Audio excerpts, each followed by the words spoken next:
Hello everyone, तपाईँहरूलाई चाहिँ आज म नि 20 रुपियाँको हल भिडियो देखाउनु आँटेको।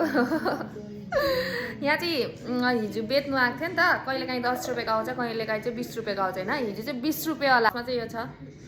यहाँ हेर्नु न, 20 रुपिसमा अब योभन्दा बेसी चाहिँ के खोज्नु है। 10 रुपियाँवाला चाहिँ आउँछ होइन, योभन्दा अलिक सानो हुन्छ। अन्त यहाँ हेर्नुहोस् है, कोही कोही बेला अब कहीँ जाँदाखेरि नानीको चाना सानाहरू लान सजिलो हुन्छ हो।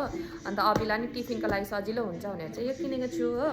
अन्त यो जग चाहिँ मैले युज गर्दै थिएँ बाथरुमको लागि। 20 रुपिसमा चाहिँ एकदमै ठुलो चाहिँ हेर्नुहोस्, मेरो हातभन्दा कति चाहिँ ठुलो छ हो। मलाई चाहिँ एकदम राम्रो लाग्यो। अन्त प्लेट हेर्न त, प्लेट 20 रुपिसको प्लेट। मैले चाहिँ सबै धुएँ नि त हो, त्यत्तिकै चलाउनु भएन भनेर। अन्त यसको चाहिँ ट्याग पनि यहीँ रहेछ हो। मेरो बाबु, म र बाबु चाहिँ म्याचिङ भइरहेको रहेछौँ हो। उसले पनि देखाउँछ अरे हो। अन्त यो चाल्नी मैले धुएको थिएँ, अलिअलि पानी छ हो। पानी नै रहेछ हो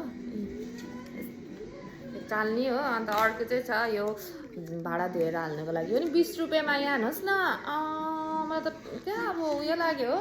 अन्त बाबुलाई एउटा गाडी किनिदिएको छु, पर्खिनु ल, म त्यो पनि देखाउँछु। यो चाहिँ हो 20 रुपियाँको गाडी हो। थुप्रो के सामानहरू थियो हो। अभिले चाहिँ त्यो पनि राखौँ, यो पनि राखौँ भन्दै थियो। अन्त मैले चाहिँ कहाँ हुँदैन, बित्थामै त्यो युज नहुने सामानहरू के गर्नु राख्नु भनेर चाहिँ मैले एकदम युज हुने मात्रै राखेको हो। 20 रुपियाँको यो गाडी पनि, यो चाहिँ किनिदिएको थिइनँ मैले हो। कति गाडीहरू छ, उसले अब लिएपछि के गर्नु है, जबरजस्ती गरेर चाहिँ यो किनिदिएको। यो पनि 20 रुपियाँको हो। सो मैले यो सम्झेको बेलामा चाहिँ गरेको। अन्त म चाहिँ खानु लागेको छु ब्रेकफास्ट। यति बेला चाहिँ मेरो 11 बजी चाहिँ नि भर्खर यो खाँदैछु। यस्तै हुन्छ, हामी ढिलो उठ्छौँ हो, ढिलो सुत्छौँ। म चाहिँ ओट्स, मेरो बाबुले अघि खाइसक्यो हो। अन्त मैले उसलाई भुलिनुको लागि चाहिँ यहाँ दिइरहेको छु उसलाई पनि। सो मेरो यो हल भिडियो कस्तो लाग्यो भनिदिनुहोस्। बाई बाई नानु, बाई बाई भनिदियो। उसलाई पुरा निन्द्रा लागिरहेको छ, भट्टाभट खाएर सुताउनुपर्छ। By by.